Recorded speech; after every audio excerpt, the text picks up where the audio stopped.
Hello, welcome to the THC Show. I'm your host, Neil Magnuson. This is a show where we talk about truth, hope, and change. Truth is, we're really hoping for some change because things are not very good at this point here. On the show today, we'll have 8 out of 10 Glenn from CannaMatch.ca join us, as always, for the 420 session. And we'll talk a bit, of course, of the updates on the Healing Wave CSP van, the other chapters of the CSP, and a few other things related to that. It's really hard to candy coat it. I would like to have a very positive, upbeat show where we can talk about great changes that are in the works and how we're all working hard to make this world a better place. But the truth is that we're really up against it here, and on the downtown east side of Vancouver, it's a mess. The government corruption that runs so deep has resulted in a system of drug policies over the last 100 years of prohibition that have caused this incredibly horrific situation that's going on here. It is a war zone on the downtown east side of Vancouver. If you venture down Hastings Street towards Main, you will be shocked if you haven't seen it before. You'll wonder how this could even actually exist in a country like Canada, in a world like we have going on today. It is 100% shocking. Literally thousands of people are out on the streets trying hard to survive another day, looking for drugs that'll get them through it, that they can't stop using, and living lives that are just indescribable. They're nightmares. I would not wish a life like we see going on all around us all day here on the downtown east side upon anyone, no matter how bad an enemy they were. This is no way to let people live. And yet all of this is driven strictly by drug prohibition, by government policies. The stigmatization that happens to people who get involved with drugs for whatever reason can follow them throughout their life and have great impact. Many of the people that are here on the downtown east side are functioning, capable human beings with skills, but they can't get a job because of their drug history, or they can't get a job because of the way the drugs are affecting them. And they can't get off the drugs because there's no real solution to that. They have a withdrawal period that is like going through hell that people can't manage. It takes many times for a single person to be successful at that, if ever, and most of them never are. Most of them are going to die addicts, die miserable, die wishing they could stop that habit, but they can't. They can't because they can't get through withdrawal. And so here we are, offering a solution. During this public health crisis, for over 5 years now, we've had a solution. We have the answer for many people. Maybe not for everyone, because nothing is for everyone. But high-dose cannabis edibles as a system or a strategy of replacement of those other drugs and to use them to get through withdrawal works.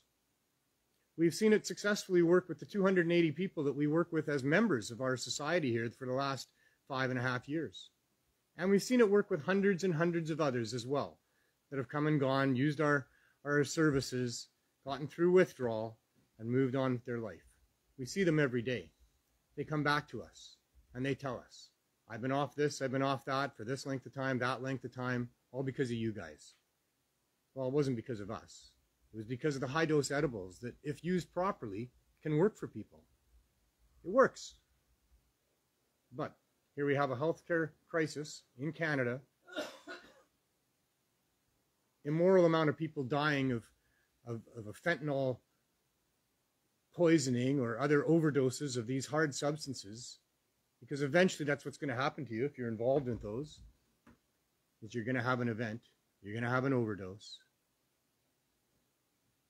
We have a solution. We've been demonstrating it. We've been demonstrating it for 5.5 years. I knew it would work before we started. That's why we started it. I'd seen the success years before. So when the public health crisis emerged and it was a poison drug supply and it was the people that were addicted to the drugs that couldn't get off them that were dying, I pursued that. First, I went to the big advocacy group funded by Coastal Health that speaks on behalf of those people that are visibly afflicted by poverty and homelessness and drug addiction. VANDU, Vancouver Area Network of Drug Users. By the people, for the people. They listened to what I had to say about making it as easy as possible to get high-dose edibles for people to get off those drugs, and they knew that it would work. And they gave me unanimous approval to go to City Council and seek their approval. And I did that. I went to the City Council of Vancouver. I got my 5 minutes to tell them all about it, and I did. And not one of them even bothered to ask me a question. And I had to just walk away having told them that this is the solution, and this is what we're going to do, and it would sure be nice to have some government help on that. They didn't even ask me a question, and I had to walk away. So I went to the Vancouver Police Board, just to be sure. And with Rob Laurie at my side, I laid it all out for them as well. They were a little more responsive than City Council. Deputy Chief Steve Rye, came and spoke with me afterwards and shook my hand and thanked me for what we were wanting to do to help with the crisis. Gave me his personal email, and we communicated since then. 2.5 years went by. Finally, the City of Vancouver passed a motion saying they would support what we were doing. Only took them 2.5 years. They said they would support it. We met with them. They said they would provide us with a license if we were meeting the needs of the community, which we certainly were. But they didn't, and they haven't. I do thank Rebecca Bly for a letter that her and Jean Swanson wrote on our behalf, but I think they can do much more. Maybe they can't, I don't know. I'm not in their position. I've reached out to them on numerous occasions and asked them to do more. Because without their support, we can't operate in a storefront like ordinary people would have a store to walk into to get what they need. In fact, we're not even supposed to be operating at all. But we'd already been operating for 3.5 years when we found the storefront. I had 250 people that were now members and relying on us for the medicine that was keeping them off the other drugs. We couldn't stop doing what we were doing just because now the city won't honor what they said and give us a license until Health Canada does. So we moved into an RV, and we've been selling from there ever since, and we've been providing our services, the CSP, ever since. And selling because selling is important. Selling is very necessary. It's necessary because we don't have government funding or any big donators of any sort that provide us with the cash that we would need to rent what we need and pay what we need to pay. So we need to generate income, but that's not the most important thing at all. It is extremely important to have cannabis for sale discreetly and low barrier. It is extremely important that the people that we're trying to reach have a place that they can come and not be identified and buy what they need and walk away and save their own lives. Without having a storefront to walk into, without having face-to-face distribution and communication, without the ability to access the high-dose edibles, people are dying. This public health crisis is not being met by the measures that would solve it, even though they are right there and very clear, and we've been demonstrating it for 5.5 years. I can't gloss this over, and I can't candy coat it, and I can't make it nice somehow. This is the Canadian government, as corrupt as any other government around the world, and they're being exposed for it by their stance on not allowing high-dose edibles to be a solution during this public health emergency. It couldn't really be any worse. People are dying. Ordinary people, regular people, not just the homeless and the obvious poor. Sons and daughters all around this country are being killed by a poisoned drug supply because they're addicted to opioids, which in most cases they were put on by their doctors, and the government of Canada won't let them off. They won't provide the option to get them off that stuff. And why not? Do they want them dead? You can't imagine that can be the case. I don't really imagine that's the case at all. I don't think that the government of Canada is all that thrilled that ordinary people are losing their sons and daughters to an opioid crisis, or their mums and dads for that matter. I think it's all about the almighty dollar. That they are so greedy and so corrupt about how much money they think they need to get from the sale of cannabis in this country, and how much money they think they need to be able to line their friends' pockets with to enforce bad drug laws, all taxpayer money, that they don't care that people are dying. They just don't think about it, unless it's their own, maybe. And I'm sure there's some of those converts out there. I'm sure there's lots of people who've been touched personally by this crisis that no longer are all that much in favor of the greedy government policies that are killing people. But for the most part, the rich are insulated. They probably have their own safe supply now. And they really don't care about the average Mr. and Mrs. Jones or their kids or whoever else this is now affecting. Because it's all about too much money. It is about an incredible amount of money. The Canadian public has a great desire for cannabis. Millions of Canadians are willing to spend a lot of money on cannabis. That's been proven for a long time. It's a $7 to $9 billion industry prior to legalization just here in British Columbia, with Ontario having a much bigger marketplace. Canadians are willing to spend money on cannabis because they understand the value of cannabis and how much it helps them in their life in so many ways. So there's a real marketplace for the sale of cannabis. And the government is now seizing on that. We built it up to where they had to do something. We told them to legalize and regulate. They took that as, okay, we'll legalize it so everybody can have cannabis if they want, and we'll regulate it so only people can get it from our licensed producers and our suppliers. And everybody else can just go to hell. So instead of legalization doing what it was supposed to do, which is to drop the price of cannabis down to regular fruits and vegetables, because that's all it is a regular plant like any other fruit or vegetable. Instead of it doing that, they have propped up higher than prohibition pricing. They have priced the medical patient, the daily users, the poor people, the addicts, right out of the picture. They're maintaining a system of what they call recreational cannabis, which is not medical by their definition. That's what they say. I say recreation is medicine, and you can't use cannabis without it being medicine. It's going to supplement your endocannabinoid system. It's going to help you sleep better, put you in a better mood, solve a whole bunch of issues that cannabis solves, whether they call it recreation and say it's non-medical or not. But they don't want to say it's medical. Because the truth is we're into the last of 100 years of criminalizing people, jailing people, giving people criminal records for anything to do with cannabis for almost 100 years here in Canada. And there was never any justification for that, and our governments have known it for decades. They've certainly known it since the Ledane Commission, but I suggest they knew it long before that too. That this corruption goes to the top, and it goes way back in our history.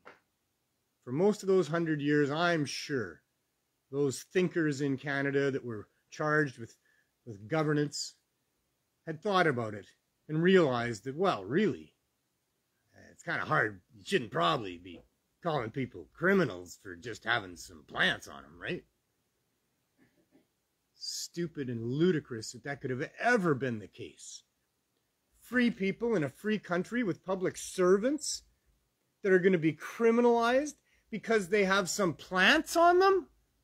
Plants they thought might help them feel better, not plants that they stole off of anybody, not plants that they had intention to use against anybody.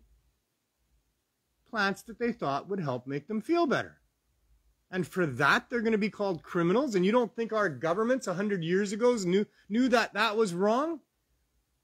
When they responded knee-jerk to the articles written in William Randolph Hearst's magazines and condensed into The Black Candle by Emily Murphy, and that knee-jerk reaction was to make cannabis prohibited just like cocaine and Chinese smoked version of opium before that. First ever federal laws in a country against a plant. And it happened here in Canada 100 years ago. More than that for opium and for cocaine. But 100 years of prohibition against the cannabis plant. I mean, maybe they could make a case for problems to do with cocaine or what was going on with the Chinese and that version of opium that was, making them chase white women and all the other things that were so bad at that time. But what was the case for cannabis?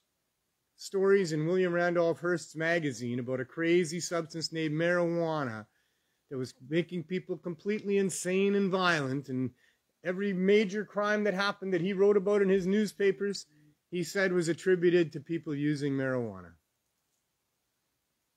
It's been a horrific 100 years. The damage is incalculable, and it continues. And so here we are with a solution that we've been offering for the last 5.5 years to the opioid crisis, which is driven by all of those prohibitions we just talked about, and government policy, period. Period. There would be no street trafficking of opioids and coca plants and other medicines if the government wasn't involved in prohibitions and policies that drive all of that. And so here we are, offering up our service, our answer. We know what the solution is for many people. High-dose edibles made as easy as possible to get. And instead we're raided by the VPD on May 11th after over 5 years of having such a great track record of helping people, supported by all the local harm reduction groups, and never having harmed anybody but done so much good to anybody who wants to pay attention. And they don't seem to want to pay attention to the good that we've done. But we were raided. We were charged, and a week from tomorrow, myself, Andrew Morgan, and George Middleton will be facing a judge in a courtroom to decide where we go from here at 222 Main Street in Vancouver at 9 a.m. in the morning. So if you're in Vancouver, if you know people in Vancouver, we would really appreciate some support. This is an opportunity to stand up and be seen and heard in your opposition to this incredible corruption that is ruining our country. And it's 419. Thank goodness for that. Roll them if you got them. A minute from now, we'll start the session. This is the moment in time that has arrived where we get to do something about the corruption that's going on. They are bringing us before a judge, and we want to make as best an impression as we can. So join us if you can at the courthouse at 222 Main, 9 a.m. a week from tomorrow. That's July 20th. And we would love to have your support as we see what the courts have in store. We believe we can get satisfaction there, but we certainly believe we should not be there. And perhaps they'll withdraw the charges. Perhaps they'll proceed with trial. We'll find out a week from tomorrow. As many people as could be there as possible could help influence those decisions one way or another. So please take this opportunity. Please support the local CSP. And I think it's 420. So Glenn Wells, my regular guest for the 420 session, is of course here today. Oh, and we got Sadie. I see Sadie's here. Sadie's coming in and joining us today. Sadie. Oh, Sadie, the 420 cat. Oh, boy. She's just loving life. Yeah. Oh, all right. Having a problem today. Oh, yeah? Yeah. Just a strap. Oh, I see. A first world problem. No more headaches. I see you're smoking. Yeah, well. Hey, that's good. That's good. All right. No. So last week, I somewhat hesitantly, but I believe in telling the truth, and I have been open about some of my health issues going on. We had a short show. I was not feeling very well. In fact, I had been in bed till about 20 minutes before the show last week, and right back to bed afterwards. It was about, we talked about it, that, hi baby, that I ate too many nuts perhaps the Wednesday night, and then the Thursday morning I wasn't good. And then the Friday was the cannabis day, and I got woken up real early, and I had a bit of a headache, and I took pills, and blah, blah, blah. And now it's Tuesday, and I've had headaches for a little bit, and I'm not feeling good. Well, that following, Wednesday? Yeah, it was worse. Oh, no, it was something. It wasn't just a headache from overstress and being tired or whatever. Yeah. I had something. I had the most achiest body that you can imagine. Oh, wow. My head was not the normal headache. It was like stuffed everywhere. And it was everywhere.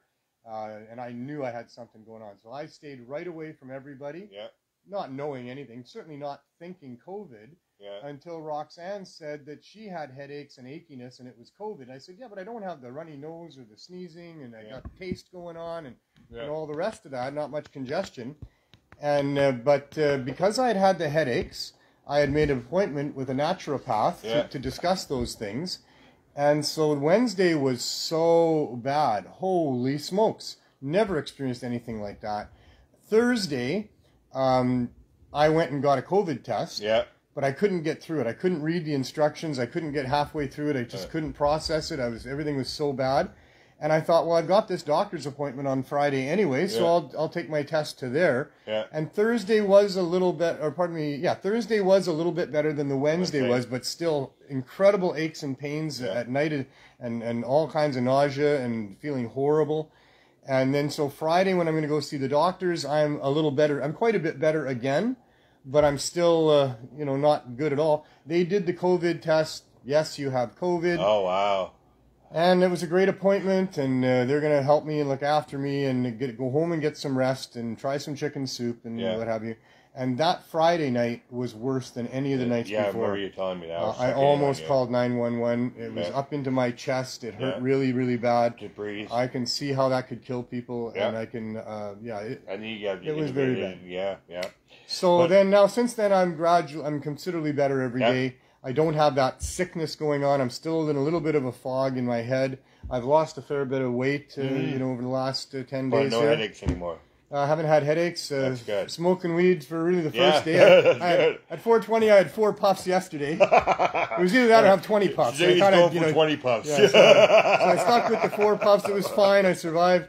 And then today I got to hang out with Mike Rita. What an amazing human being that man is. And he's on a road to success, and going down to LA to do some comedy down there. And so we got to hang out today this afternoon, and oh man, he got me high. We'll see him October. I usually get other people high, but he got me high today, and I'm feeling pretty good about it. So that's all on good. Stage there.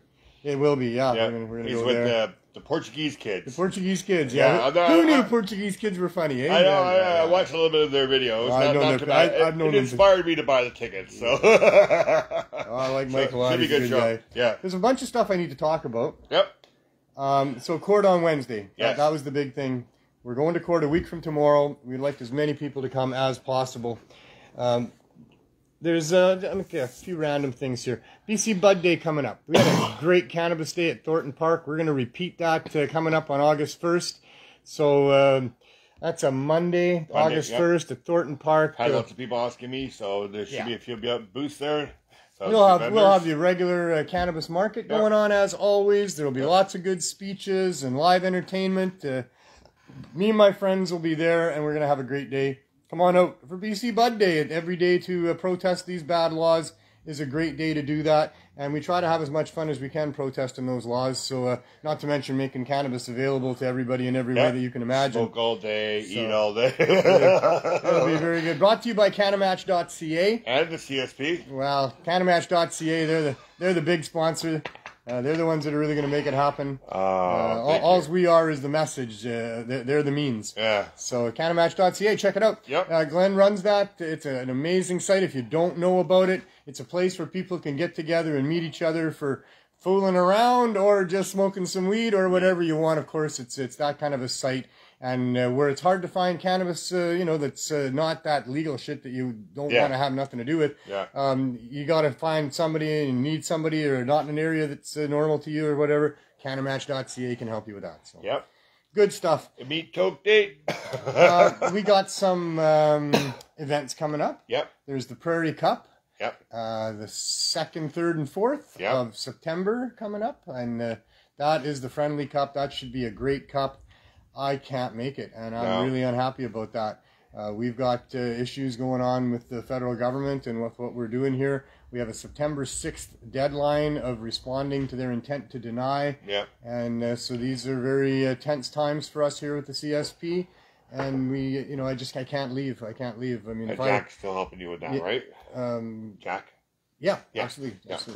I want to say thank you to Jack for helping me last week too. Yeah, well, Jack has been helping, of course, with everything to do with the CSP from the beginning. He was the first one that reached out to me and said that he would like to help if we need it.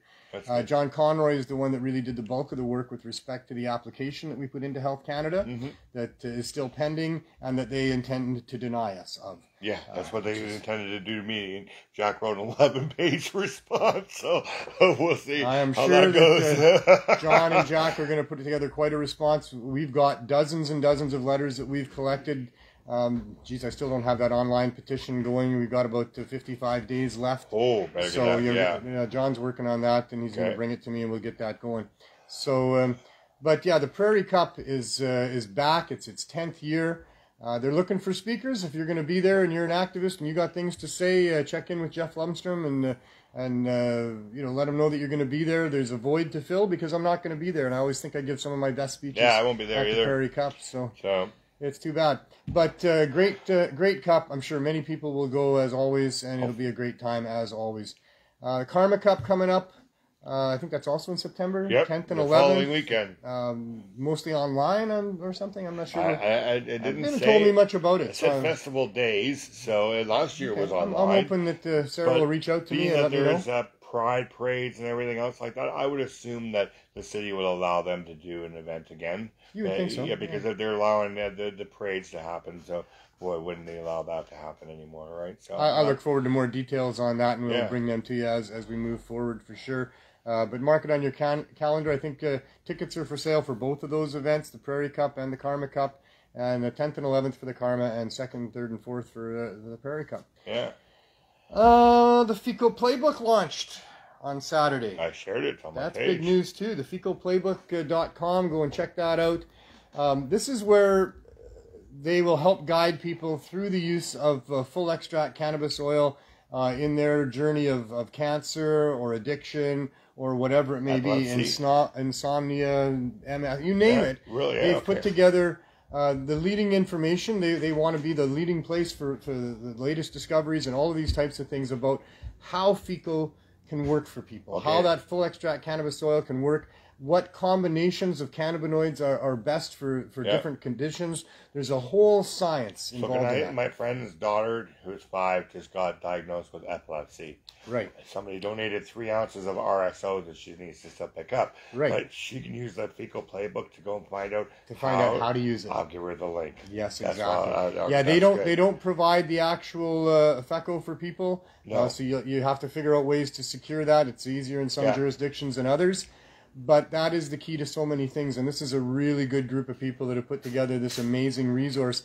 And not only that, but the FECOPlaybook.com website will graciously, they want your stories. Like if you've had a relationship with the cannabis has been involved with some health journey of yours, they would love to have that. She's going to tell the doctors tomorrow, too. They're having a meeting tomorrow that she's going to drop the medicines and try the cannabis oil. And she says that she wants to do it because she wants to be able to help other parents, too. And hopefully, now that the way things are a little bit changed, there might be a couple of doctors who will be interested in what they find out. Okay, so, I mean, is she not in contact with other parents that have gone through this? No, she just got her child. They were in Vancouver Children's She really needs to seek that out. Yes, because I've been sending her links and stuff like that. Yeah. And there's some videos, YouTube videos and stuff like that. So I've been doing that. It's not simple. No. It's and it's probably different degrees of difficulty with each case. Yeah. But she wants to do the CBD first and then only use the RSO for bad days. Well, she's going to have to figure out what works. Yeah. And how to administer it and all of that. And she can't pre-conclude anything. It's a journey where you find out. Yeah. And it needs to be done properly. And I suggested if she's going to give her their RSO, maybe to do it at nighttime so the child can sleep through the stone and then just have the after effects during the day, right? Yeah. Best to send her links to other parents that have gone through this. There is a large support group of parents. If you know of any links, please. I have them. I don't know them offhand. Yeah, I know. Between now and whenever. Yeah. And, Google's a great resource. Yeah, I've been using Google. DuckDuckGo or whatever. Yeah. It's also a great resource. So the FECOPlaybook.com, check that out. Definitely join up with that. Become a member. Spread that around. I'm sure it will be of benefit to you or some of your loved ones and family members. And that is something to do. This one's tough. Yeah. Want me to do it? No. All right. Just that, you know, Bert Easterbrook was such a valued member and longtime member of our community, Guppy's son, and he passed away recently. And it is just another huge loss that I'm having a hard time coming to grips with. Thankfully, we're going to have a gathering of his friends, and that's really helpful in trying to come to grips with these things. And so, you know, as much as I wish it wasn't happening because it didn't happen, we will be having a celebration of Bert's life as he moves on and joins his father and so many other of our good people, and you know, on that other side, which is getting to be a better side all the time by the look of it, you know. We'll see. But yeah, so that's coming up on July 16th. It's going to be at the Vancouver Art Gallery. I believe it'll be held outdoors in that public space. And bring chairs if you can.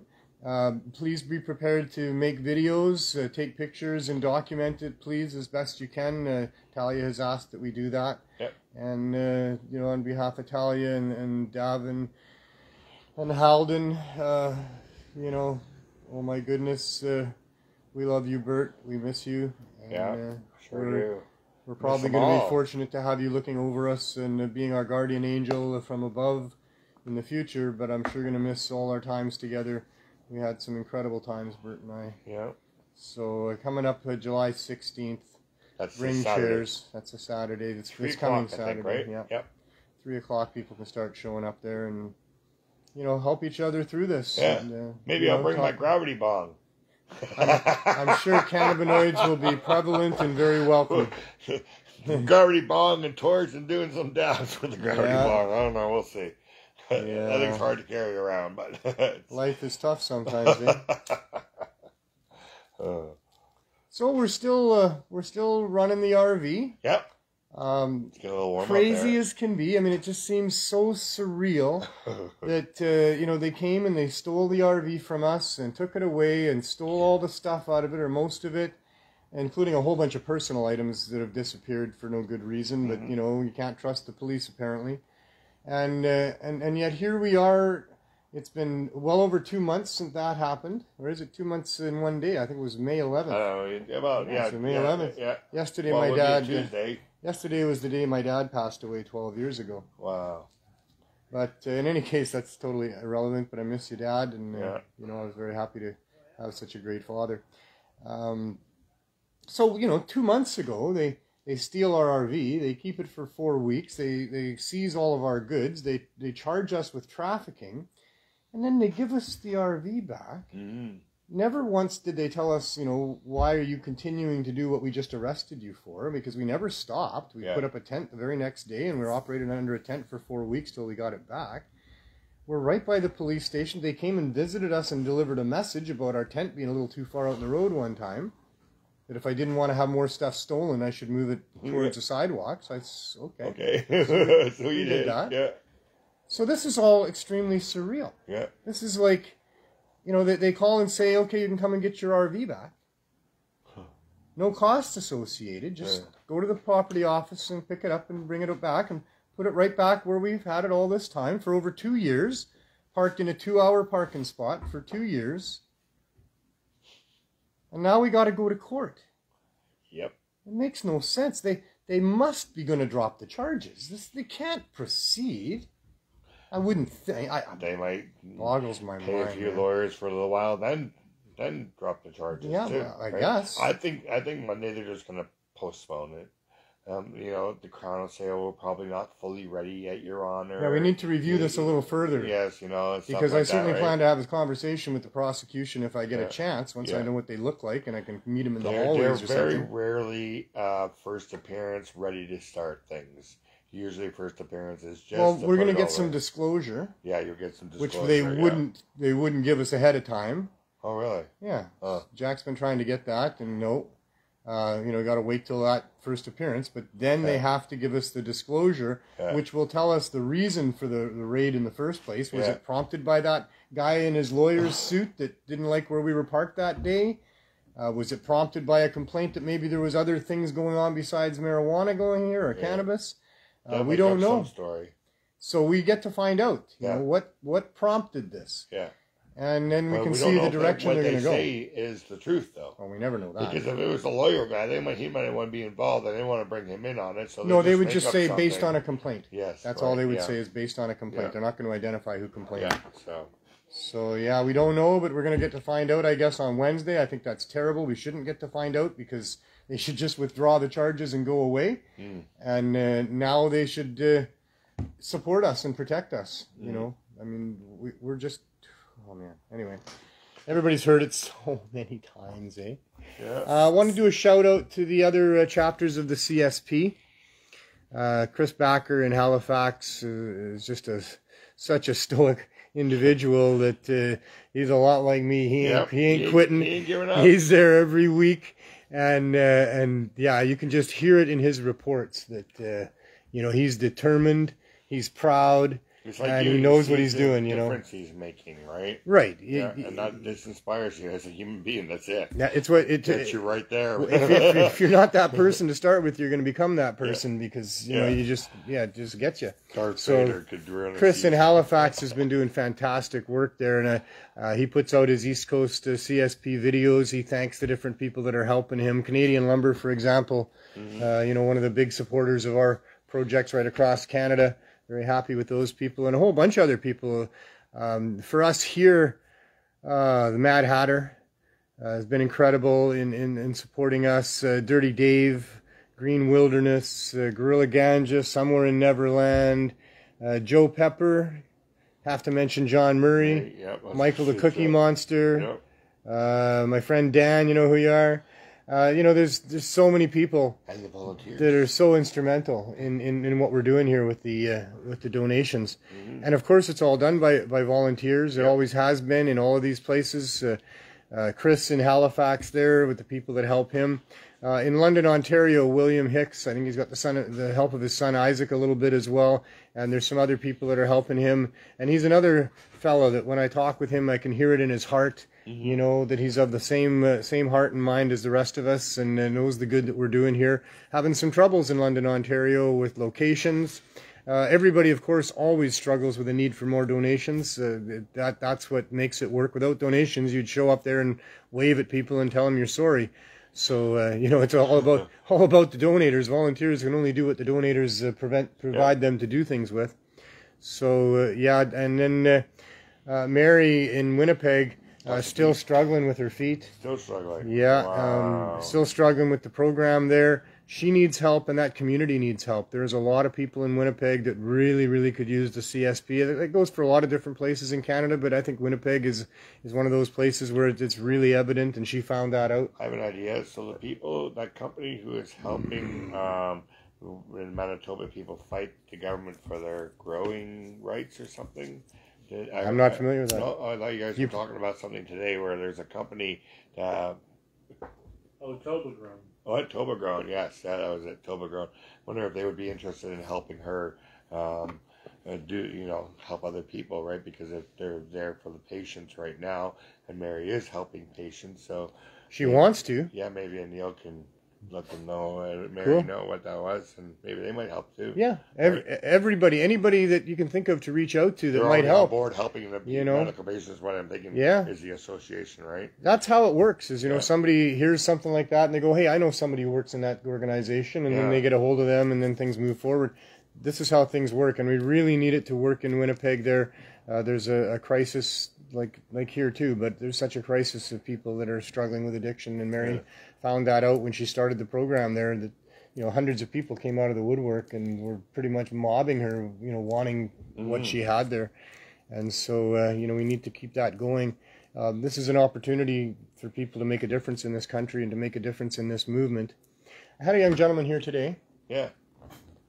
He's I don't know the organization that he's with. Yeah. But the whole trucker thing, the freedom movement, I guess it's the freedom movement that they're calling it, said that they're involved with a number of other different issues, like groups with issues. There's a number of people that have been fighting for their rights, indigenous rights, gay rights, lots of different rights that people are fighting for. All of that is about freedom. And they had come to their attention that the whole cannabis thing just might be corrupt. Oh, yes, it just might So be, eh? he wanted to come and talk to me. The CEO of Hexo was presenting at some World Economic Forum. Hexo? Hexo is a legal cannabis, publicly traded organization. Yeah. And that, how could he find out if there's, issues going on there, right? And I don't know if we steered him properly or not, but what we did do is sort of explain the overview of the cannabis issue. Mm-hmm. That this is about freedom. Yeah. Like they all are. Yeah. But at its very core, this is about freedom. It's not about this plant versus other medicines or anything like that. This is about the right of a human being to be able to make choices for themselves, to do what they want to do, to not do what they don't want to do, unless they're harming other people. Yeah. And so he wanted to be able to go back to his leaders with an ability to articulate how our issue is a freedom issue. Mm-hmm. So we did that. We had quite a good conversation with him. This is all about freedom. Yep. In fact, this is the most glaring example of not being free that is going on. Some of those other ones are a little less clear about what a person's rights should be and those sorts of things. But in the case of cannabis, where the government has done everything they can for 100 years to prevent you from getting access by using the criminal law, taxpayers' dollars, huge fines, jail time, ruining people's lives, willing to do whatever it took to try to annihilate anything to do with the supply and the usage of and distribution of cannabis. And it is, like I say, one of the biggest issues, because this one isn't murky at all. Not that the others are terribly murky either. They're actually pretty clear as well. But it is so clear that cannabis can help. Is a helpful, beneficial herb. Yeah. Been used for thousands of years through hundreds of cultures, only demonized in this last century here. That it has never killed anybody. It is not responsible for the violence that was attributed to it in the early stories about it that were there specifically designed to demonize it. Mm. So that this plant, which could benefit so many people and does now in so many ways, and now the corporations are embracing that, and there's all these cannabis products out there, and they're putting that shit in everything, because it's a health product, it's a skin product, it's an internal, all of these things. Product, So it's this amazing plant that has all of these fabulous properties, and many of those could have been seized upon by very sick individuals who have suffered greatly and since died in many cases. Today, And so that for the government to be actively doing their best on behalf of the United States to block access, distribution, and production of cannabis the way that they have is absolutely horrendous. And it is such a violent blow to the freedoms that we deserve to have as human beings. There is just no other example that is anything like that. This extremely beneficial plant has had this extreme action taken against it to try to annihilate it. And it's all just because of protecting corporate interests, never because anybody really even believed Emily Murphy or William Randolph Hearst. Those people were lying through their teeth, and most of the people on top knew. Of course, the average person didn't know. Mm. The average person thought that those stories written in Hearst newspapers, that they were all true, and everything that ran in the magazines and Emily Murphy's book and all in the excerpts, that all had to be completely true. So the general populace, they all believed it hook, line, and sinker because they had no choice. They were up against a very sophisticated group that had the media, and the media was in its early days of really controlling people, and people believed everything that was there. There was only a handful of magazines anyway back in those days. So this has been one of the most horrific attacks on freedom that's ever taken place. And the freedom fighters really need to understand that they should embrace the march for true legalization of cannabis. Low barrier access. Yeah. Yep. Sorry to go on and on, but some people will be iffy about that. The freedom movement and the cannabis movement have been two different things. Because the freedom movement was demonized. Yeah. And that to me is one of the most horrible things that happened as well. Yeah. Trudeau sat there on his ass in isolation, hiding from all of these Canadians who were coming to Ottawa to speak to him about issues that they had. All they wanted to do was be heard. he purposely didn't let them know that they were being heard, and waited until it could escalate, and he acted to escalate it, and then framed it in a way that made them look as bad as he could, and then called them terrorists, froze their bank accounts. I mean, as activists, this is the most scary time in Canadian history. This is that pulling off of the fucking mask there of the federal government and saying they are just as evil and corrupt as we've always been saying that they must be to maintain cannabis prohibition. So, yeah, man, I'm not a happy camper. No. I'm not a happy Canadian. I'm not happy with my government at all. And, yeah. And we have to, what, 2 more years before it'll change? Oh, I don't know. Things change every day. Things change every day. One person at a time, one law at a time. We'll see. We'll see. Every day that we go forward, we try to change things. You do it, I do it. Lots and lots and lots of people are doing that. And so things are changing every day. And eventually they won't get away with this. Eventually they are going to have to at least capitulate with respect to low barrier access for cannabis. They can't keep holding cannabis back from the masses of people who can't afford it and need it. And killing them. And allowing them to die like they are. So, you know, that's it. But yeah, so what else are we talking about? Anything? I'll tell you, I'm different than I was before I had COVID. My brain's not functioning like it normally does. The CSP's doing well? Well, CSP continues. Yep. No more harassment? Well, none from the authorities. No, not even the parking people. Never. Well, you did it. We haven't seen them in... For a little while you did it. Well, twice. Yeah. Twice.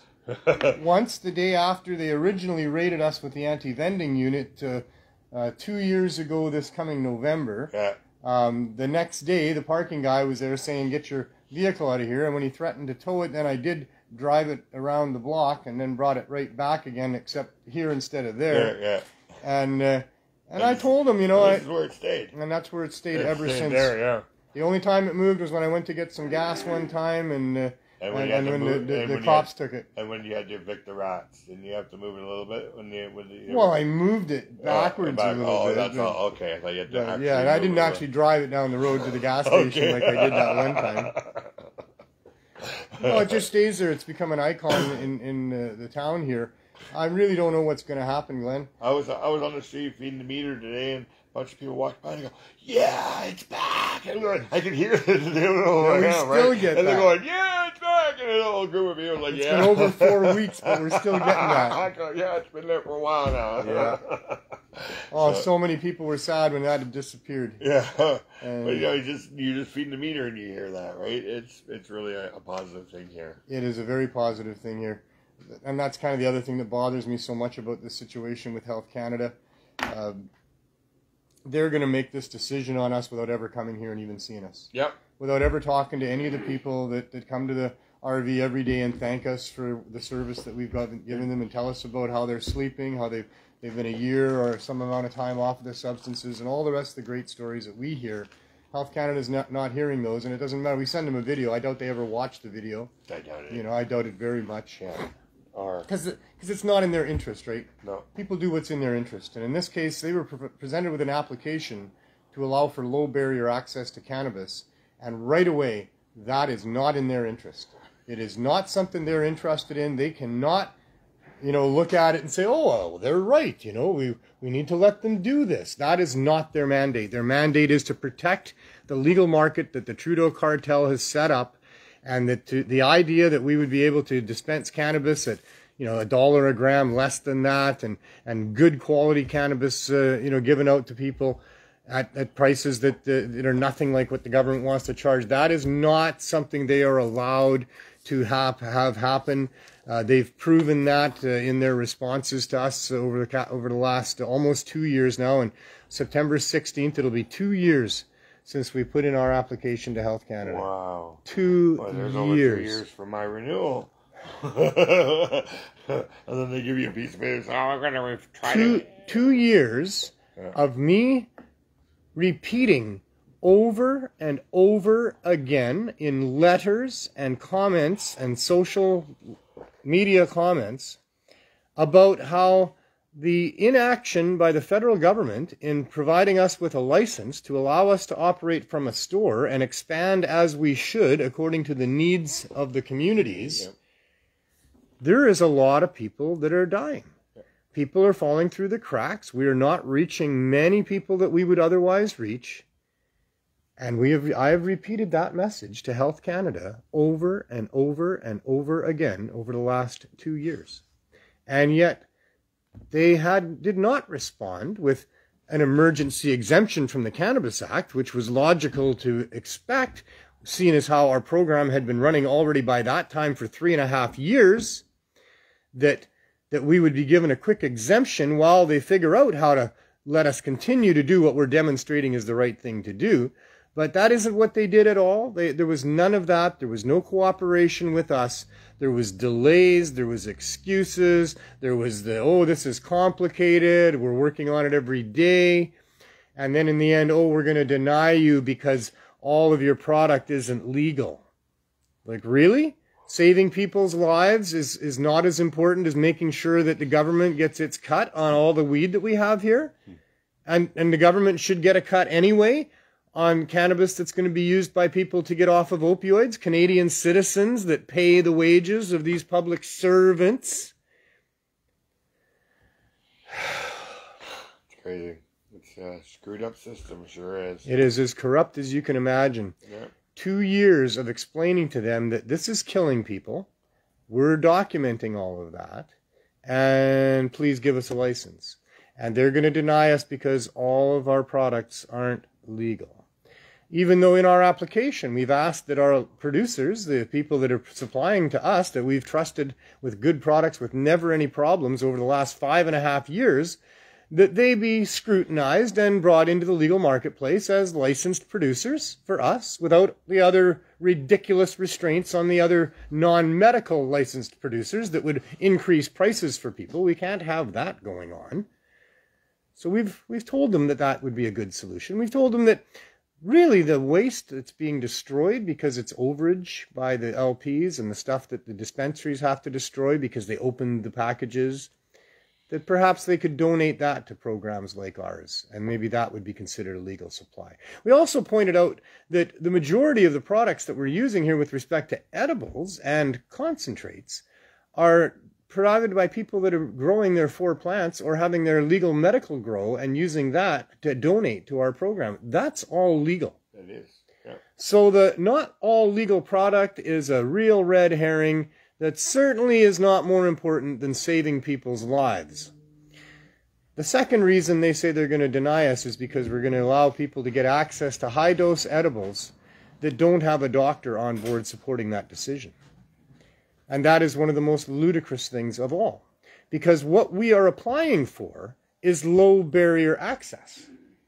This is about not requiring people to have doctors as gatekeepers, as one of the major barriers that exists to people accessing. That huge population in Canada of secret and invisible addicts that don't want to tell a doctor that they're addicted, don't want their families to know, or certainly don't want their workplace to know because of this continuing stigmatization, etc. They need low barrier access. They're not going to get a doctor on board, and the government of Canada, these public servants, cannot be ethically, morally turning their backs on these people because they can't get a doctor or won't get a doctor to authorize permission to use a benign, helpful medicine where they're otherwise using street opioids and other substances without a doctor's permission or oversight, that's available all up and down the street on Hastings Street. Really easy to get that stuff. It must be easy to get that stuff because there's so many people that are addicted to it across Canada. Walk the neighborhood. See how many people are snorting off their tinfoil or shooting into their arms or whatever else. There's lots of it going on. It's easily available, obviously. So now for the government to actively enforce blocking our attempts to try to provide that as an option for people, this is about as criminal as it can get. I really hope one day that that's what comes to bear. There's no way to sugarcoat it. There's no way to be nice about it. The federal government of Canada is murdering its citizens by blocking access to high-dose edibles. Yeah. And it needs to stop. So now maybe we get our opportunity. Now maybe we get to go to the courts. If they decide to go ahead with trial, we will start fundraising for legal expenses, and we will have a constitutional challenge against these ridiculous notions that they're providing us. This decision to deny without ever even coming to have a look. Oh, and by the way, there's 3 clauses of the Cannabis Act, any one of which would be a means or a justification for exemption, that it be in the public interest, that it be about public health and safety, or that it be about research. And they also, in their letter of intent to deny, said that in their opinion, we don't qualify for any of those 3. Idiots. Idiots. Because it's not legal weed. I don't know how they can justify that. Not legal weed can't be used for research, for eh? research. Well, you can't. So taking data about the non-legal weed is not research. Wouldn't you need to know whether or not the non-legal weed is also doing anything or not? Isn't that a viable research avenue to take? In fact, Dr. M.J. Malloy, who's already done a ton of research based on our program and has written us a letter in the past for Health Canada that's part of our application, is also now constructing another letter for Health Canada to explain why he thinks that this is in the public's interest, this is about public health and safety, that this is all about research. Yeah. We track every 420 milligrams of high-dose edibles of all the variety of things that we have. I listed some of the donators, not all of them. I'm sorry for all those I didn't mention. It's just too hard and I didn't, and I'm sorry. But, you know, they all get to choose from a variety of different things, from suppositories to topical creams to FECO to all sorts of different options for edibles, caps, gummies, cookies, muffins, you name it, because everybody has different needs and abilities when it comes to ingesting things. And so we need to cater to all of those differences, and we track all of that.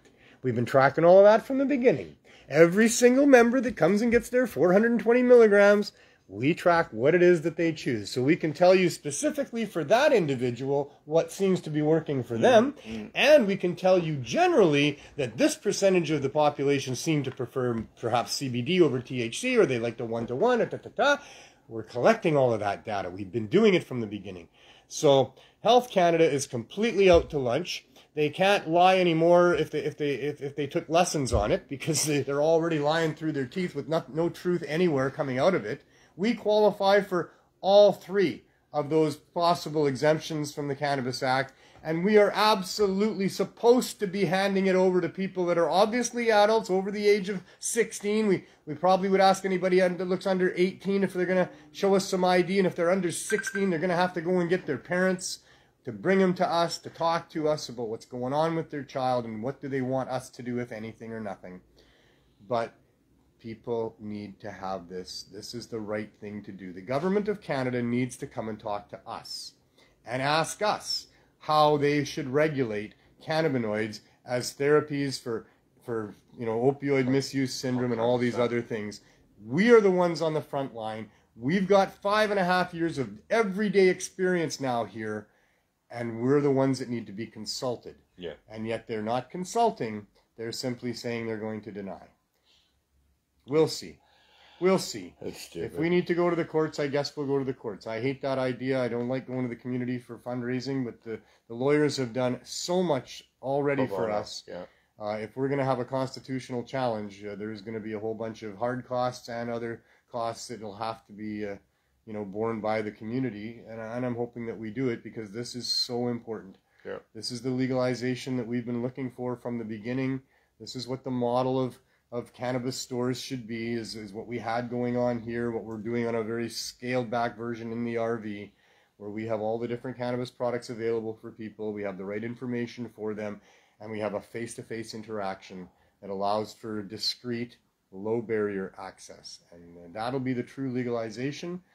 This movement that's been so strong for so long and gotten us so far already with where we're at, needs to continue to fight. I'm sorry to tell you, but that's the truth. And we cannot allow for this corporate takeover, this hostile takeover of the cannabis community and the cannabis industries, and at the exclusion of everyone else that has always been a part of this, and all those people that need access, low barrier, discreet, and otherwise. So. And that fight starts next Wednesday with your case. Well, it fights every day, Glenn. Yeah, but I mean, like every court, day right? we're demonstrating in another day. Yes, in the court. But we may end up in the courts coming up. I can't believe for a moment that they're going to continue with this, that they would want me in a courtroom, because we've done everything right. Address 222 Main Street in Vancouver, 9 a.m. July 20th, coming right up here a week from tomorrow. Be here by 8 so we can protest for an hour? Be out front, whatever. Sure, be there early, because I'm going to have to be in there at 9 o'clock. I'm probably going to have to get processed in, so probably about 20 to 9. Yeah. Myself, George, and Andrew, we will be funneled into the court systems there. And it'd be great to have some people there, maybe have some signs there, whatever's close to your heart. Joints, wake and bake. I will provide joints. There will be lots of joints there for people. That anybody who shows up gets a joint. Yeah. I don't know that you can come. You can't come earlier. If you come like next week sometime during the day, you can purchase a cannabis culture, or not cannabis culture, a CSP hoodie. Oh yeah, if you come early. Well, if you want to wear your hoodie to the courtroom. There you go. Yeah. Yeah. It could be a little warm that day. It could be. 9 a.m. is still a little early. T-shirts, maybe. Oh, I got one. Yeah, we got T-shirts. We got T-shirts. We got the hoodies. I'm willing for this date to let our hoodies go for a minimum $10 donation. How about that? Oh. These are quality hoodies. These were selling for over $60 before taxes on the website that donated them to us. Yep.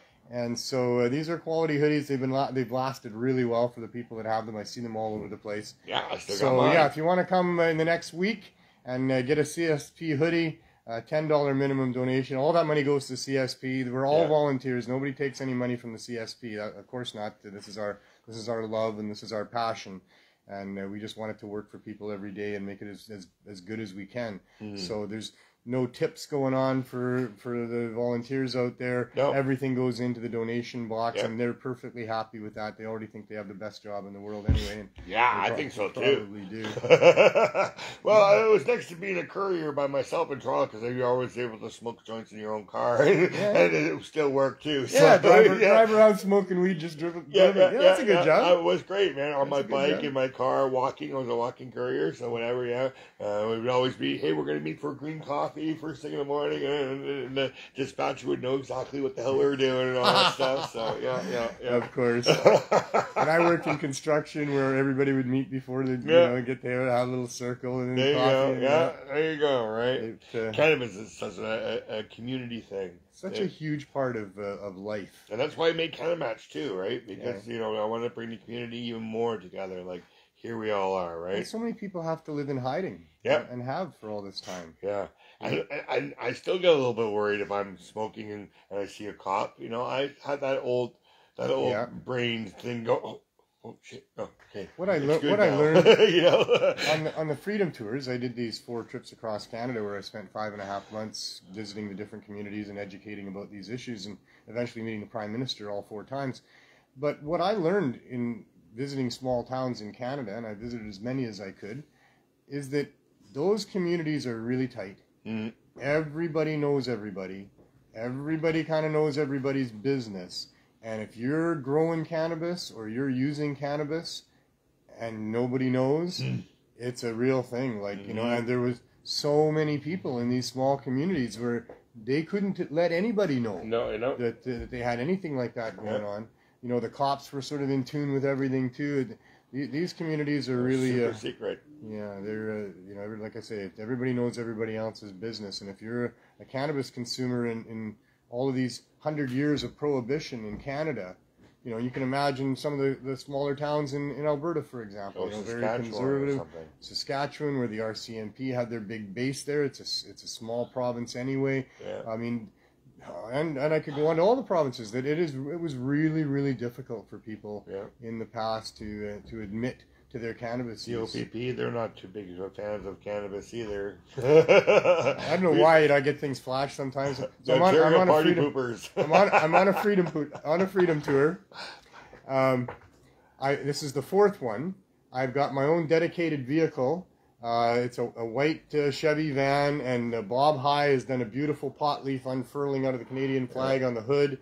We got pot leaves on the what do you call those? The panels and things, yeah.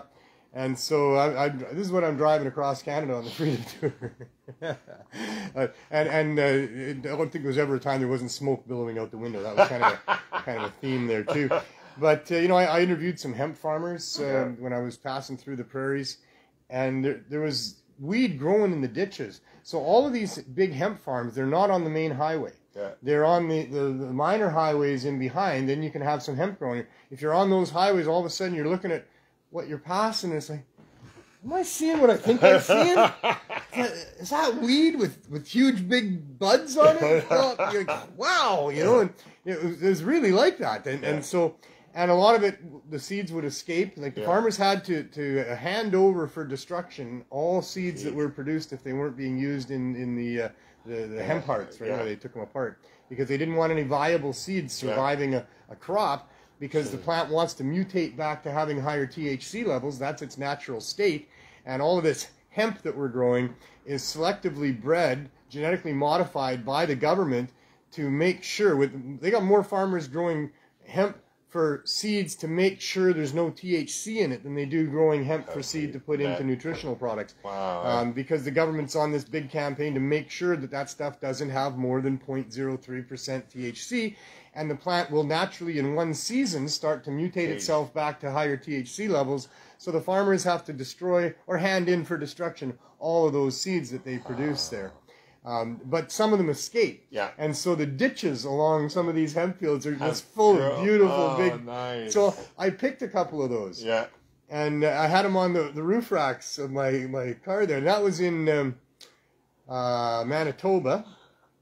And so now I've moved into Kenora, Ontario. Yeah. And I'm at the Canadian Tire store with a couple of great big Christmas tree hemp plants on top of my roof. I came out of the store to the OPP having surrounded my vehicle. What do you got there, sir? I said, oh, that's just hemp, man. That's not marijuana. And he goes, oh yeah, we kind of figured that. You got any marijuana on you? Of course. Yeah, sure. And I got a license to possess that marijuana too. So I'm all good, man. So they let me drive away with it. Okay. Yeah. Yeah, I guess they thought they caught a big one there for a minute. Yeah, party pooper, especially in Kenora. That would have been big news in Kenora. Big news in Kenora. What a beautiful little town that is. Yeah, that's the first place you run into, Yeah. Anyway, fun and games on the road to actual legalization. Lots of fun out there. Used to, when I was hitchhiking and I wasn't getting rides, I'd fucking put BC weed on my sign, and fucking people would pull over. For sure. Right? See a cop come, change the sign, and take goes the thumb. So this is the point I'm making. In case you don't get my point, there's a ton of Canadians that have been using cannabis right through Prohibition for a very long time. Mm-hmm. In these small communities, there's a whole bunch of people that are using weed, and none of them know that the other ones are using weed. Yeah, I know. And then you find, I had a school teacher that came up to me and said, nobody can know, but, I found out that if I smoke a little bit of reefer, just as I'm going to sleep, I have so much better sleep, Yeah. And all kinds of people would come and see me at these little town gatherings that had never told anybody, but for some reason I'm this activist guy from Vancouver trying to legalize weed, and they want to tell me. They want to tell their stories. Yeah. So the marketplace for cannabis is immense. Yep. Immense in Canada. And if they just open up to mom and pop, it'd be a really good system. They just got to get out of the way. Yeah. The government has to stop this ridiculous overregulation of cannabis. They need to get out of the way. There is no need for any penalties to do with pot. No. None whatsoever. Let there be low barrier access community cannabis stores. Let there be people bringing their products in there and showing them to the proprietors. And if those things can pass basic tests, they can be put into the marketplace. Yeah. There is no reason that can't happen. Excluding that stuff, calling all of that illegal weed, slated for destruction if found. And it's the same weed that we're applying for with our Health Canada permits to grow. That's right. But once it's okayed by them, it's not illegal anymore. Right. But it's the same fucking plant. It's the same plant. And these are people that have a license in many cases from the government to grow the plants that they're growing for their own medical uses, but they're growing bigger plants. They get a bigger yield. They've got some extra cannabis. Why should they have to destroy that? Yeah. Why is that considered illegal? Why would that be something that the government would waste tax dollars to destroy? This is cannabis that's good, that just is more than what was on the thing, which shouldn't exist anyway, but it shouldn't need to be destroyed. And when it's brought to the marketplace, to a reputable, low barrier access medical dispensary, those proprietors need to be able to assess it and accept it if it's acceptable. So anything else is corruption, it's evil, it's wrong, it's unjustified. There is no reason to be doing that. Yeah. And cannabis, so dangerous that full-grown consenting adults deciding to use opioids and fentanyl and all these horrible things that aren't going to be able to use cannabis because without a doctor's permission, because is it more dangerous than that?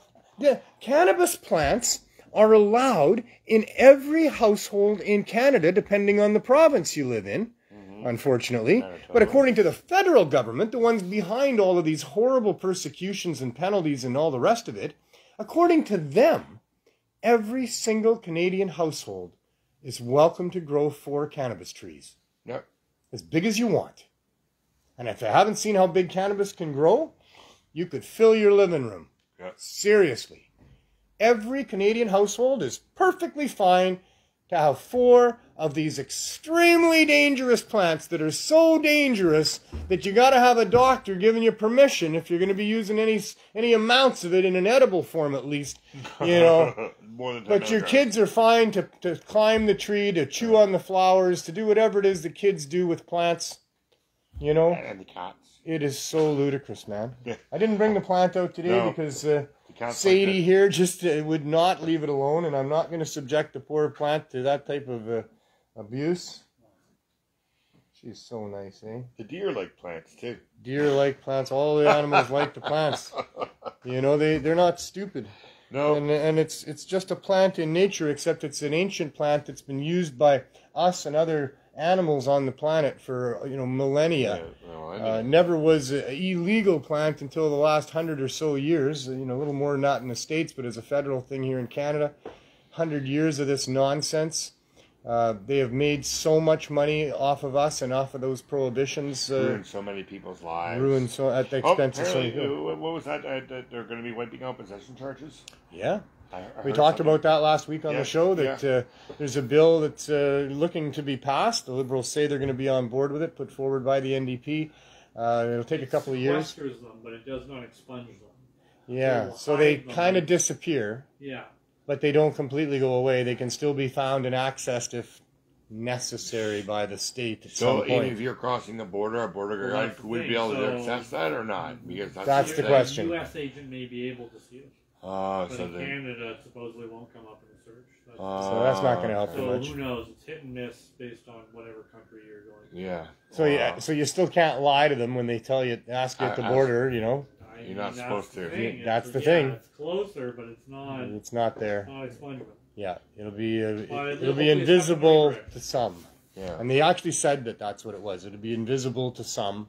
It'll appear to have gone away, so that your boss can't. Maybe when your you future do a employer on you or something, right? Dude, just CPIC they can probably see it, but a potential employer that's doing a records check on you, it wouldn't come up. Yeah, that sort of thing. Still intolerable. Still stigmatization. Still criminalization, and we're up against it with corrupt, evil governments. Boy, we need to have some establishment of our rights in the future. A democracy that's based on some principles and foundations that can't be altered, that limit the powers of those politicians. Mm-hmm. They can't be just voted into power and then make whatever flipping law that they want. This is ludicrous. It's been going on for way too long. They need to be absolutely limited in what they can do to interfere with free citizens. And they need to be accountable if they breach that. Yeah. which is not the case. It hasn't been the case for, you know, all of my experience with the governments is that in the vast majority of cases, they always find out that they did something bad after they're out of office. And, that's right. And it's like, they're not criminally prosecuted. Yeah. They're not civilly prosecuted in most cases. They just don't get reelected. You know, at the worst they get booted out of office. At the worst they get their name smeared a little bit. Getting their pension, but there's almost right. It's an old boys club that's been going on for a long time in Canada here. We were fed an illusion of this country's governance. The people are great. I love them all, and the spirit of Canada and what Canadians are all about with their tolerance and acceptance of other people for the most part. Not all of us, but you know, is superb, and I appreciate all of that. The hospitality that was extended to me as I moved across Canada, talking about these somewhat controversial issues, and all the years that I did that, you know, was something to behold. The East Coast is a phenomenal group of very friendly people. Yep. The prairies are full of incredibly friendly people that will give you the shirt off their back if you need it. From every to here, every area of Canada, I find nothing but good human beings for the most part. The ones that aren't, that are, you know, somewhere scattered in amongst, but the majority of people I certainly think are great as far as Canada goes. But our governance is disgusting. Their failure on the Indigenous file, their failure on the cannabis prohibition and on plant medicine prohibition, so many other things, and now their failure during this pandemic to recognize the concerns and the rights of Canadians and what we're all about, and just shows how disconnected they are from us and what kind of dinosaurs we're dealing with, who are only concerned about huge amounts of profits on a global scale, with masters that are so powerful that I don't know that we'll ever get out of it. That's just the way it is. So have as much fun as you can, protesting the bad cannabis laws, and when those ones are won, then all sorts of other things will start falling into place, and that's how we get our freedoms back. Cannabis can truly save the planet if we allow for proper legalization and fight until we get that, and then see what will happen. But yeah, that's my strategy, folks. The world is a horribly depressing place where we are nothing but chattel for the financial elite here, but there is hope that we can change things if we all get together and do things the right way. And if we can get proper low barrier access to cannabis for Canadians, that makes real legalization a thing, both low barrier access to Canadians to be able to access through stores, but also low barrier access to that marketplace of those growers and suppliers that would want to supply those places. Low barrier access right around the board of cannabis legalization, and that will be what it was that we've been putting all this effort in for all this time. Let's not make it a wasted effort by allowing the government to trick us into so-called fake legalization where, you know, splitting us up and stuff like that. The way that they've done, all of that. You know, we need to keep fighting. We need to win this, and then who knows, maybe from there we can get some more serious love intervention with respect to how we're governed, as opposed to fear and hate intervention into how we're governed. Can I say something positive to Isabel? Hi, Isabel. I'm very proud of you, little girl. She got her black belt. I saw that. Yeah, man. She can defend herself with a staff, nunchucks now, and she's doing rolling and leadership now. So she's actually just managed to start. Yeah. She has an excellent place to start now to be that leadership person that I'm sure she will be, and to really be competent to, you know, with whatever she with faces. Her hands on her black belt, just smiling. It's got her name in gold and everything, right? Yeah. And then they said to her at the ceremony, "It's not just martial arts. You are now a black belt martial artist, right?"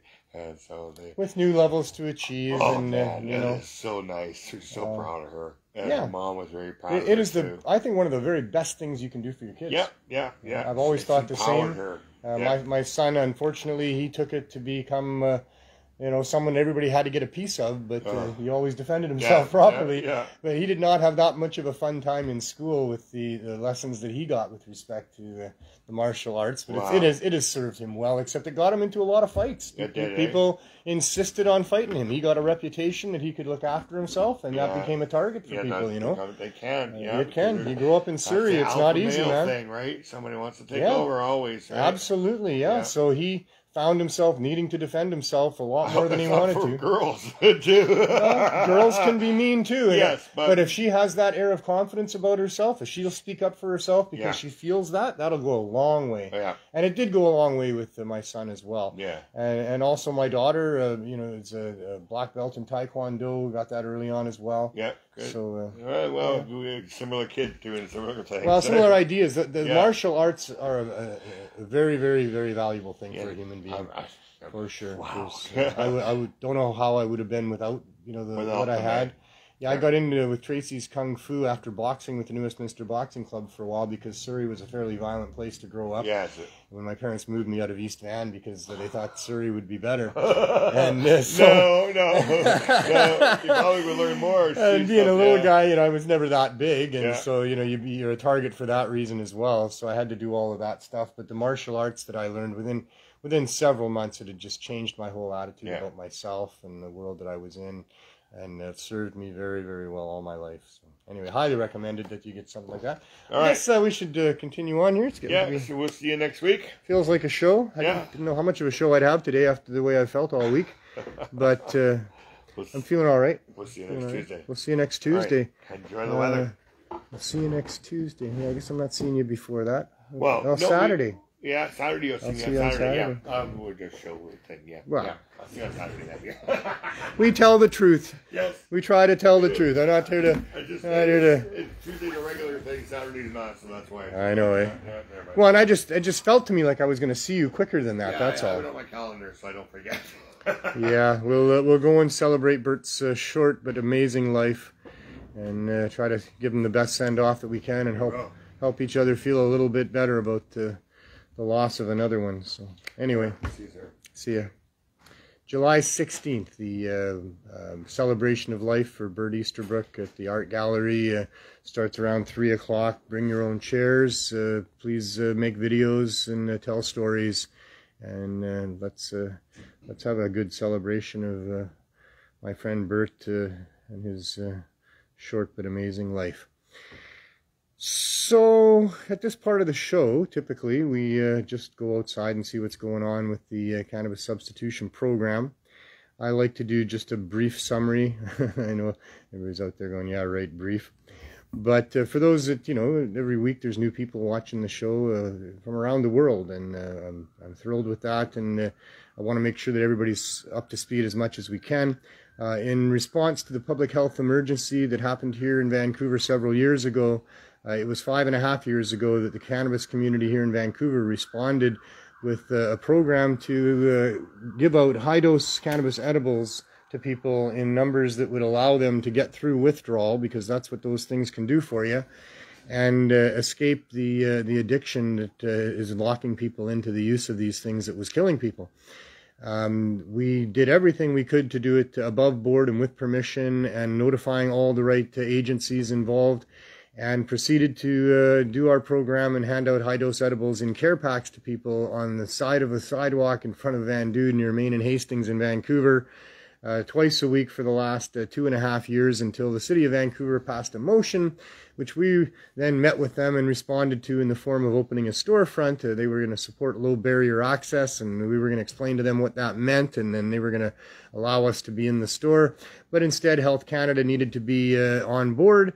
And when that became the case and push came to shove, we put in an application, but also ended up getting evicted from the storefront because the city would not support us until the federal government did. And even though the federal government said that they would be quick with our application and our licenses, in fact, the opposite happened. It's now been almost 2 years, and we're facing an intent to deny our application on September 6th. So if you can assist us in contacting Health Canada, the federal government, your local MLA or local MP, the local police force, anybody that you can think of, media, and saying some good words about the need for low barrier access to help people get through this terrible addiction that's going on here, then now is the time. This is when it's all seemingly coming to some sort of a pressure point of September 6th being the deadline for our submissions.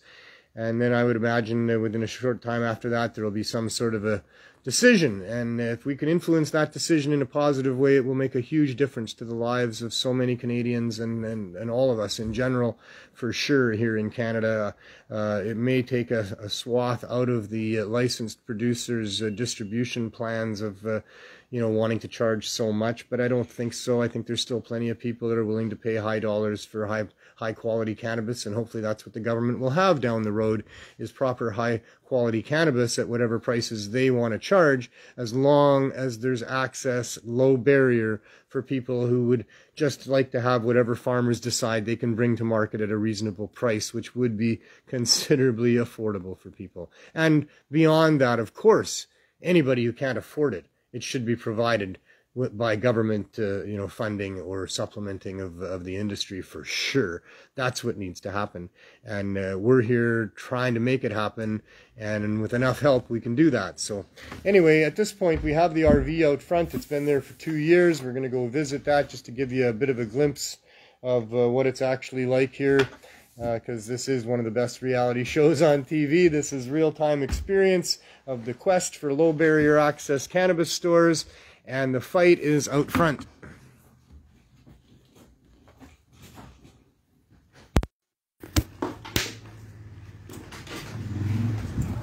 This portion of the CSP is brought to you by Vancouver Weather, which today is fantastic. If you like hot sunny days, this is like the tropics. We were down on the beach earlier today. It's such a great view. The nature all around us, the sunshine, it's just fabulous. But this area of town is usually a little less than spectacular with respect to some of the goings on. This is the downtown east side, and Wasting and Pain, as we call it, in Maine, and Hastings is just over there. And there's a number of different people that are laid out and suffering at this time. And so we're here in our RV, and this is the Healing Wave Cannabis Substitution Program RV. We have people that come here to access a variety of things. How has it been today? It's been a good day. And anything else? Jennifer Nelson, you can catch her on her Facebook blog at Jen Nelson. Yeah. And she'll tell you all about every day's experience here. Much of what happens that she can remember. Of course, her capacity is a little bit less than it would be if she wasn't having to constantly be testing product. So. And I'm sure that's just one of the pitfalls of the job, or maybe it's one of the perks of the job. You'd have to ask her. What do you think? Yeah, both. Yeah. So nothing to report. Yeah, just wait for your blog. You're gonna get some insights. Just out at the moment. Okay, well, we'll go see what's going on at the back door then. I think there's already someone back there. Oh, there is. That's right. So we can't do that. So yeah, the Healing Wave RV has been kind of the home of us for quite a while here. We thought it was gone for good. That's a very big surprise that it's not. We didn't get any explanation. I'd love to know, what happened, why they took it in the first place, why they gave it back the way that they did, why we're still charged and facing those charges coming up in a week from tomorrow here right around the corner at the courthouse, and why we're still here every day in full view with full knowledge of, and especially now in full knowledge of the VPD. So none of it makes much sense. It's kind of this surreal thing that's going on. We're working on that suspenseful part of season 3 here, where we're going to build to a climax at some point and be able to tell you some stuff. But right now we got a whole bunch of different plot lines that have yet to be really answered with respect to why we're able to continue the way we are, yet we're still facing charges. How we can possibly have such amazing track record of helping people, with hundreds of people that are members that have had success getting off the drugs, with all the different groups that understand what we're doing here and support us in what we're doing. How we can have demonstrated this so effectively, so clearly for over 5.5 years, and yet still we don't have government approval for doing what we're doing. It is insanity is the only way to describe it. I wouldn't have believed it if it wasn't actually happening to me, but somehow this surreal situation is still seeming quite perilous with respect to what might happen in court on Wednesday, what might happen down the road with respect to more enforcement against us if Health Canada insists on denying our application. All of that is really, really hard to understand. We'll have to move further into the season to find out the motives and the means and what actually is going to happen. And I think we can go check on the back door.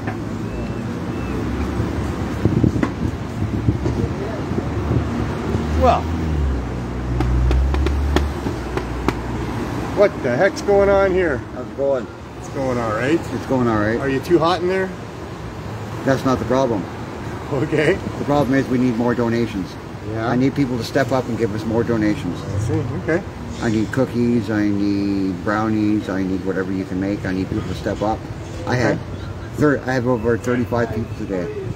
I feed inside 3 times to get pills. Right. And we're just running out of cookies. I have to do more cookies. And Joe came by and we're running out of muffins quick. Yeah. The demand has increased quite a bit over the last several months. Big time. Big time. What today? This is what Joe Pepper brought today. They have there's a 100 milligram muffin with hemp seeds on it. Nice. Protein on top. Nice. Very nice, but they're going very quick. Right? I would imagine. Yeah. And besides, it's warm. If it's warm in here, we have to worry about keeping things cool. Yeah, for sure. So we're already sweating. We've got a cooler and we have some ice that we keep putting in there and what have you. I have some 50 milligram pills. Very popular today. They're going like gangbusters. That's Dirty Days donations there, and I have some $1 joints I give out. These are free. Everybody gets a joint with. So they get 420 milligrams every 4 days, and that includes a joint. I have some cream right here, 20 milligrams of indica cream.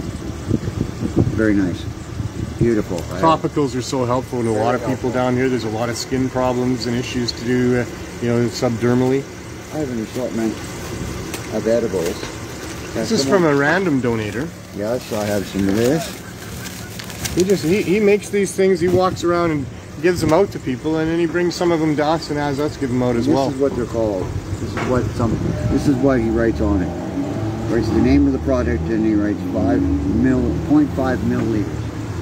So I mean, we've talked to make sure that everything's okay. He gives out things like this and things like this.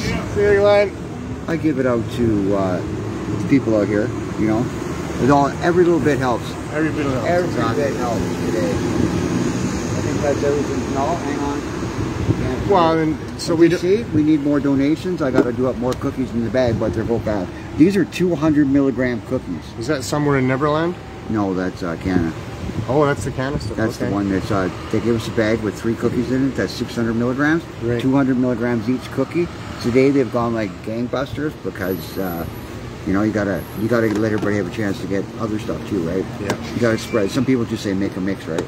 Yeah, and we have to have some control. Sure just about everybody would take the Gorilla Ganja gummies, for example, if they were allowed. So we limit that. They can have like 2 per person, and that's it. So we have to have some sort of monitoring like that. And that's all because of the constraints on us by government. That we don't have the proper funding. If we had the proper funding, we could do whatever we want here and helping people. But with the amount that we're doing every day, it's thousands and thousands of milligrams of high dose edibles that are going out. All of it brought in by donation in one form or another. And it's difficult to maintain. The price on it is the price of these people getting the help. That's the price. Yeah. There's no price on it. There's no price on it. These are people's loved ones that are stuck down here, and we're helping them. So the value in that is we people have exhausted avenues. There's nowhere else to go. They have exhausted everything. This is a detox right here. Yeah. It will work. I'm proof it will work. Right? I'm here to tell you it will. You get to meet them every day. Take a little bit at a time, and it will work. You'll see the difference with marijuana to what you're doing. If you're only doing marijuana today, you'll surely see the difference, and you'll like it, and you'll wake up feeling great. Just don't eat too much. No, don't eat too much. Don't eat too much to start. That's the big problem. People like. I just had somebody here that has a 200 milligram cookie. I said start slow, and if you don't feel nothing, take another little piece. Yeah, you can always add to it until you've had enough. Exactly. Well, thank you, Andrew. No problem. Appreciate it. Another stellar session. Have a good afternoon. warm in here. I'll warn you right now. So, you know, you might want to remove a layer or something. Okay.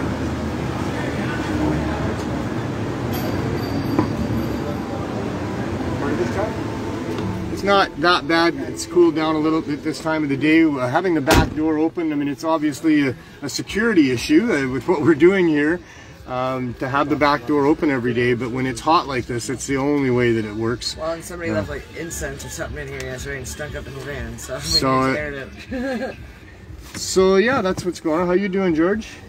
Broiling. Rolling, broiling, Rolling and broiling, broiling, broiling, broiling, broiling. Doing our butter joints. Yeah, the famous butter joints with keef and butter, and one of our good strains of cannabis.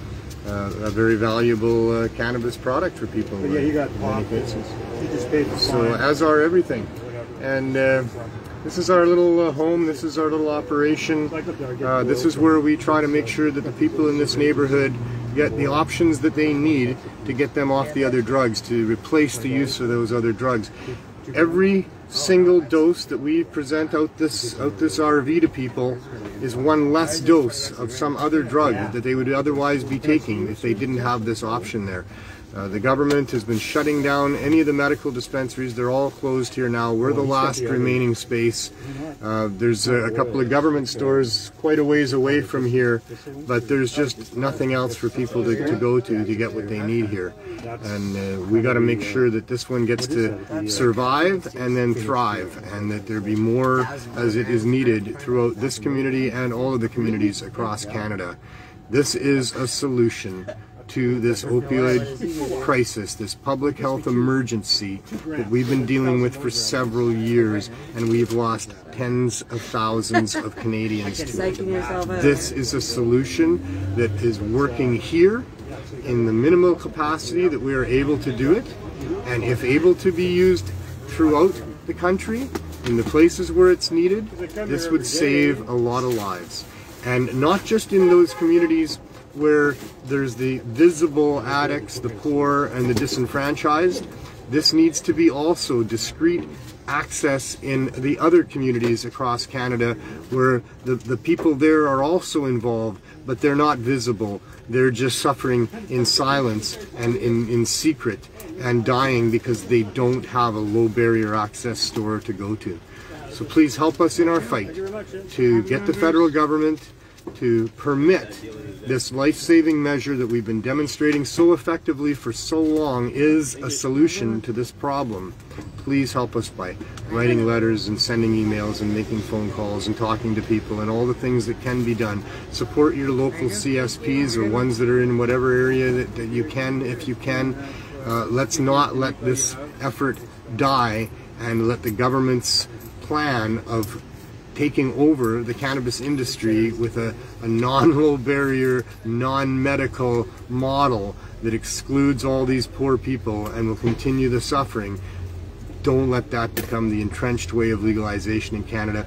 We can't, in Canada, allow this to be the model that the rest of the world looks at and thinks that is the right model. This is the Canadian government's model of legalization is not something that should be emulated around the world at all.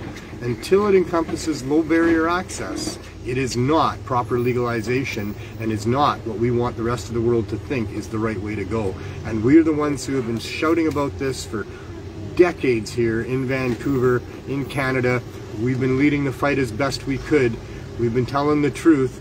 We're hoping for change, and maybe you can all help us make that happen. That would be awesome. So I guess until next week, that's about all.